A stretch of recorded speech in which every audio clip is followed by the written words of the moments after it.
Hello friends, Tally Prime की series में आपका स्वागत है। पिछले 2 सेशन से हम बिल वाइज अकाउंटिंग की जानकारी ले रहे हैं या बिल्स ऑफ एडजस्टमेंट को सीख रहे हैं। तो अब अगली एंट्री हम यहाँ पे एक 10 की देखने वाले हैं, जिसमें 3000 रुपये हमने बीसेट कंपनी को एडवांस पे किया है। अभी ये किसी पिछले बिल की सेटलमेंट नहीं है, हमने एक और पेमेंट की है 3000 रुपये, लेकिन ये अगली परचेज के लिए, जो हम नेक्स्ट परचेज करेंगे उसके लिए एडवांस पे कर दिया है। तो ऐसे केसेस में जब हम कोई एडवांस पेमेंट करते हैं तो जब नेक्स्ट जब बिल वो इशू होगा या बिल हमें मिलेगा या परचेस करेंगे, तो ऐसे केस में हम उसको कैसे एडजस्ट करेंगे, इस सेशन में हम ये देखेंगे। साथ ही हम देखेंगे कि अगर हमारे पास बिल्स की इन्फॉर्मेशन नहीं है किसी कारण से और टोटल अमाउंट अगर हमें सेटल करना है तो वो अमाउंट किस तरह से सेटल किया जाएगा, जो कि 8000 रुपये है, 1/12 को हम जो पे करेंगे पेमेंट। तो आइए देखते हैं इस एंट्रीज को किस प्रकार से हम कर सकते हैं। तो सबसे पहले इंपॉर्टेंट ये कि 1/10 तारीख है, यानी कि जो 10वां महीना है उसकी 1 तारीख को मैंने ये पेमेंट दिया है। 3000 रुपये मैंने एडवांस पे किया है। तो इसके लिए मैं 1/10 डेट चेंज कर लेता हूँ F2 के साथ, यहाँ पे 1/10 कर देता हूँ और मैंने पेमेंट किया है तो उसके लिए मैं कैश यहाँ सेलेक्ट कर लेता हूँ। मैंने जो पेमेंट एडवांस दिया है वो 3000 रुपये दिए हैं, लेकिन दिए हैं बीसेट कंपनी को। तो यहाँ पे बीसेट जो कंपनी है उसका अकाउंट मैं यहाँ से ले लेता हूँ और 3000 रुपये यहाँ पे एंटर कर देता हूँ। अब आप देखेंगे मेथड ऑफ एडजस्टमेंट में, यानी कि बिल वाइज डिटेल्स में, अब मैं किसी पिछले बिल के लिए पे नहीं कर रहा हूँ और ना ही मैं कोई नया रेफरेंस यहाँ पे क्रिएट कर रहा हूँ, लेकिन अब मैं एडवांस दे रहा हूँ। एडवांस जो कि अगला जो बिल आएगा, यानी कि अगली जो परचेज करूँगा उसके लिए मैंने अगली जो परचेज करनी है वो 6000 रुपये की करनी है, लेकिन उससे पहले मैंने 3000 रुपये उनको एडवांस दे दिया है पार्टी को। तो ऐसे एडवांसेस में आप मेथड ऑफ एडजस्टमेंट में जाके एडवांस सेलेक्ट कर लें और यहाँ पे 3000 रुपये मैंने यहाँ टाइप कर दिया है। अब एडवांस पे किया है तो यहाँ पे मैं नाम टाइप कर दूंगा बीसेट एडवांस पेमेंट, मैं यहाँ लिख देता हूँ और फाइनली एंटर करते हुए इसे एंटर कर देता हूँ। तो आप देखेंगे यहाँ से एंट्री हो गई है। फिर से वापस चलते हैं यहाँ से। अब अगर आप अगली एंट्री देखें 1/11 को जो एंट्री है 6 नंबर वाली, उसमें हमने 6000 रुपये की गुड्स परचेज की है बीसेट कंपनी से। अब जब ये जानकारी दी जा रही है, इसके साथ ये जानकारी भी है कि हमने जो 3000 रुपये पहले पे किए थे एडवांस में, वो पेमेंट इसी बिल के साथ सेटल करनी है। तो इसका अर्थ ये हुआ कि 6000 रुपये की परचेज किया और 30,000 रुपये जो पहले हमने एडवांस दिए थे वो इसी बिल के साथ यहाँ एडजस्ट करने हैं। और इसके बाद 1/12 को हमने 8000 रुपये और पे कर दिए हैं बीसेट कंपनी को। तो आइए देखते हैं ये एंट्री किस तरह से होगी। तो सबसे पहले मुझे 1/11 की एंट्री करनी है, वाउचर्स पे चला जाऊँगा। अब ये एंट्री परचेज की है तो परचेज पे आ जाता हूँ यहाँ से मैं। अब ये जो बिल आएगा मेरे पास, ये चौथा बिल होगा, यानी कि 4th बिल है। तो बीसेट 004 रेफरेंस के लिए ले रहा हूँ यहाँ से मैं। ये जो परचेजिंग हुई है 1/11 को हुई है, तो मैं F2 से डेट चेंज कर लेता हूँ।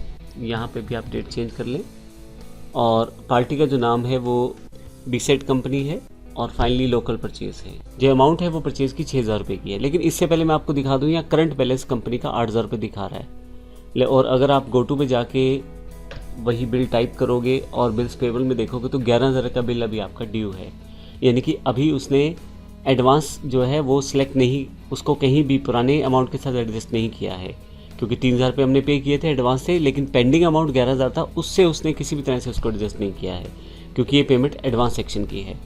तो अब जो लोकल परचेज हम करने वाले हैं, ये परचेज 6000 रुपये की है। मैं एंटर करता हूँ तो मेरे पास देखेंगे आपके पास जो ऑप्शन है बिल वाइज डिटेल्स की आ जाएंगी। यहाँ पे मैं 3000 रुपये इस बिल के लिए पहले ही पे कर चुका हूँ। तो अगेंस्ट रेफरेंस पे जब जाऊँगा तो यहाँ मुझे दिखाया जाएगा कि मेरे पास जो पेंडिंग बिल्स हैं उनकी इन्फॉर्मेशन है। 11000 का एक बिल पेंडिंग है और मैंने 3000 रुपये एडवांस भी पे कर रखा है। उस 3000 को मुझे यहाँ सेटल करना है, तो मैं 3000 टाइप करता हूँ बेस्ट एडवांस में। यहाँ पे मुझे 3000 एडजस्ट करना था। अब बाकी जो 3000 है उसके लिए मैं नया रेफरेंस फिर से क्रिएट कर लेता हूँ, जो कि मेरा बीसेट 004 रहेगा इस बिल के लिए, क्योंकि इस बिल में सिर्फ 3000 ही ड्यू मेरे पास रह गया है।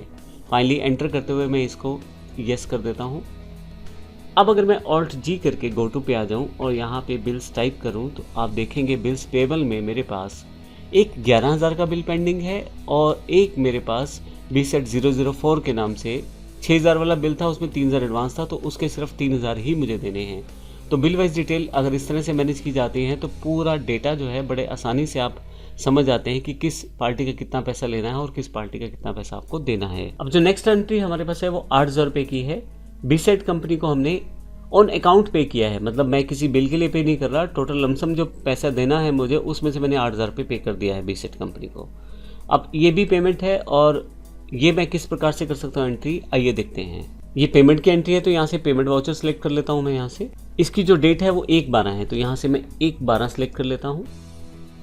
और अकाउंट जो है वो मैं कैश पे कर रहा हूँ, बीसेट कंपनी को पे कर रहा हूँ तो बीसेट का नाम यहाँ से मैं सिलेक्ट कर लेता हूँ। और कितनी पेमेंट कर रहा हूँ, मैं टोटल 8,000 रुपये की पेमेंट कर रहा हूँ तो 8,000 मैं यहाँ से सिलेक्ट कर लेता हूँ। जब आप पे करने जाएंगे तो फिर से ही अब जानकारी आपसे मांगी जाएगी कि आप किस तरह से पे करना चाहते हैं। एडवांस है, गेस्ट रेफरेंस है, न्यू रेफरेंस है, मैं ऑन अकाउंट पे करना चाहता हूँ। टोटल जो अमाउंट पेंडिंग्स हैं उनके साथ इसे एडजस्ट करना चाहता हूँ तो यहाँ पे मैं 8,000 रुपये प्रेस कर देता हूँ और एंटर करते हुए ये एंट्री में यस कर देता हूँ। अब यहाँ पे कुछ अलग नहीं हुआ है, पार्टी की पेमेंट डिटेक्ट हुई है। अगर मैं यहाँ से आपको एस्केप करते हुए बाहर ले जाऊँ बैलेंस शीट में और करंट लाइबिलिटीज़ में, अगर आप सन्ड्री क्रेडिटर्स देखें तो जो हमारे पास बेस्ट कंपनी है उसके केवल 6,000 रुपये हमें देने हैं। अब जो टोटल ड्यू बैलेंस है वो 6,000 रुपये हमें देना है क्योंकि हमने लगभग इसकी सारी अमाउंट्स दे दी हैं। तो वो जो अमाउंट्स हमने दी हैं उसकी इन्फॉर्मेशन भी यहाँ पे डेबिट में दिखाई जा रही है और क्रेडिट में उसके सारे जो बिल्स हमने 5,000, 8,000, 11,000 और 6,000 के जो बिल्स थे उसकी इन्फॉर्मेशन है और जो डेबिट में इन्फॉर्मेशन है, जो पेमेंट हमने कर रखी है उसकी सारी जानकारी यहाँ पे है।